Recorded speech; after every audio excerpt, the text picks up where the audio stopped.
अस्सलाम वालेकुम। तो उम्मीद करती हूँ आप सब खैरियत से होंगे। तो आज की इस वीडियो में हम पढ़ेंगे उर्दू ज़बान की 5वीं किताब का सबक नंबर 45 और पाठ का नाम है कुव्वत सामा। कुव्वत सामा।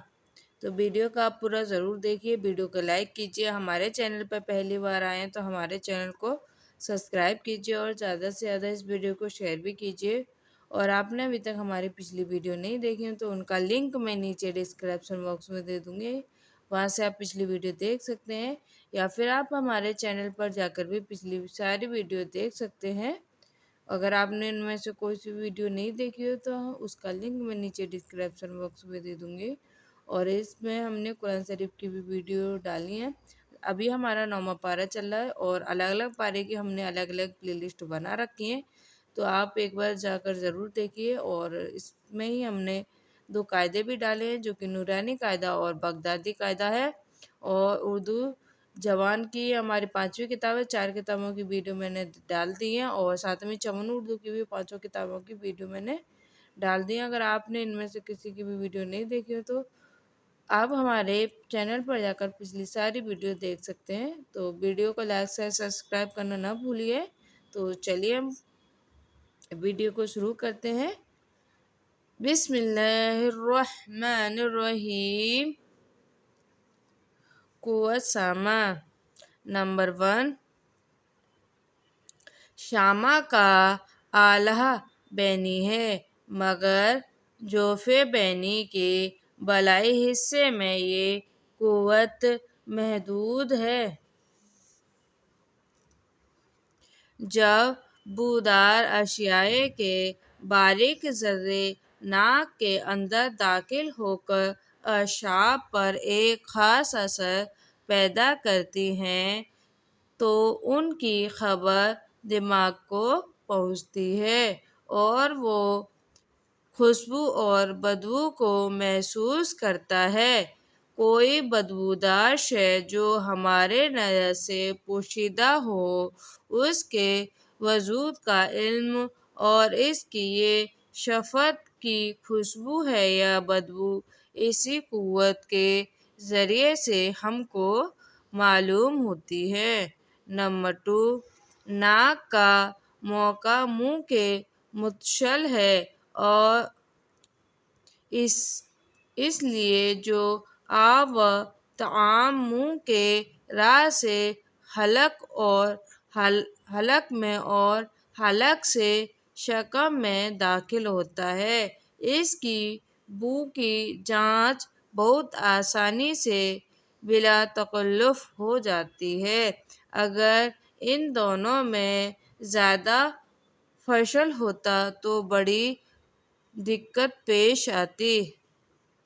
नंबर 3, हमारे वास्ते नहायत ज़रूरी चीज़ हवा है, जिसके बग़ैर हम एक दम भी ज़िंदा नहीं रह सकते, मगर इसमें न कोई मज़ा है न कुव्वत ज़ायक़ा, और इसके नेक व बद को परख ले न कोई रंग है कि कुव्वत वाशरा इसकी हस्नो कत्तर को महसूस कर ले। साफ कुव्वत शामा ही इसकी बुराई भलाई का इदराक कराती है। इसी हकमत से कुदरत का मिलाने हवा के आमदो शद का रास्ता हलक और नाक को बनाया है।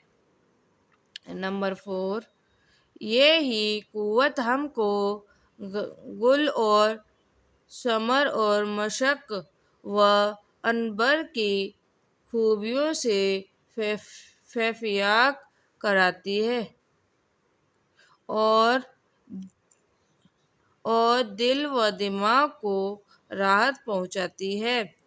ये ही कुव्वत हमको बू व बरजा और तमाम बदबूदार अशिया की मुज़र्रत से महफूज रखने का मौका देती है। जब किसी वजह से ये कुव्वत زائل ہو جاتی ہے تو بو کے لحاظ سے مشق اور لہسن میں کچھ تمیز نہیں ہوتی۔ زکام کی حالت میں جب کہ ناک کے بالائی حصے میں بلغم اور توت بھر جاتی ہے تو ہوا کا گزر وہاں تک نہیں ہوتا تو بو کی تمیز دشوار ہو جاتی ہے۔ اس کو ہم ایک بار اور پڑھیں گے۔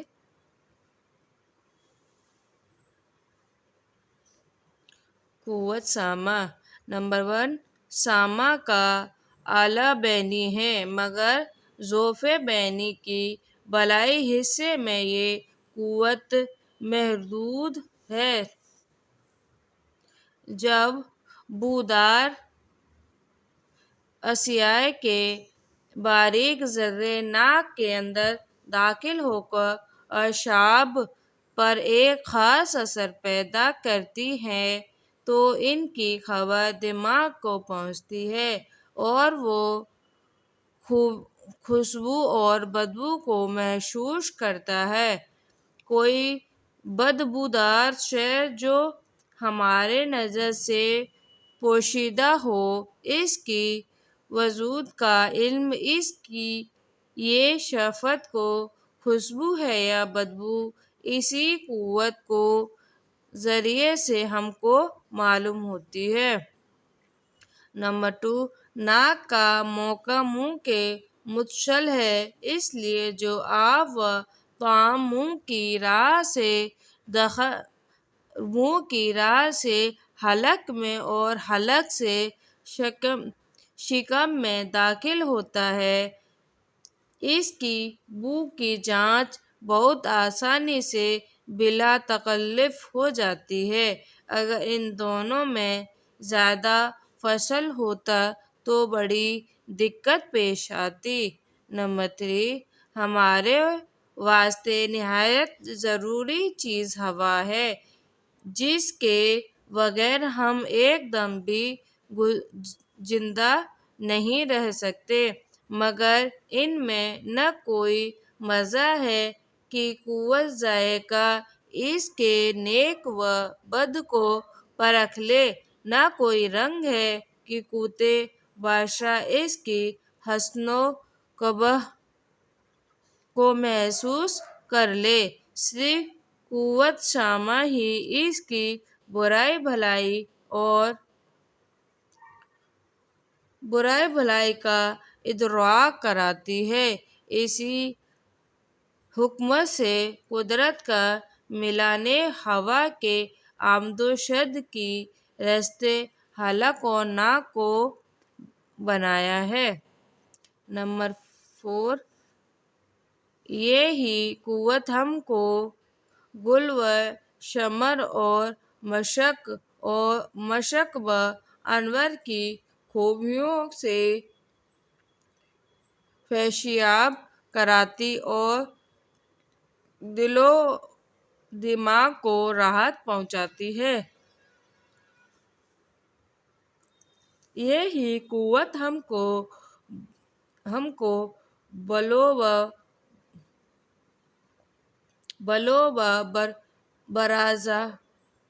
براز اور تمام بدبودار اشیاء کی مضرات سے محفوظ رکھنے کا موقع دیتی ہے۔ جب کسی وجہ سے یہ قوت زائل ہو جاتی ہے تو بو کے لحاظ سے مشق اور لہسن میں کچھ تمیز نہیں ہوتی۔ زکام کی حالت میں جب کہ ناک کے بالائی حصے میں بلغم اور توت بھر جاتی ہے اور ہوا کا گزر وہاں تک نہیں ہوتا تو بو کی تمیز دشوار ہو جاتی ہے۔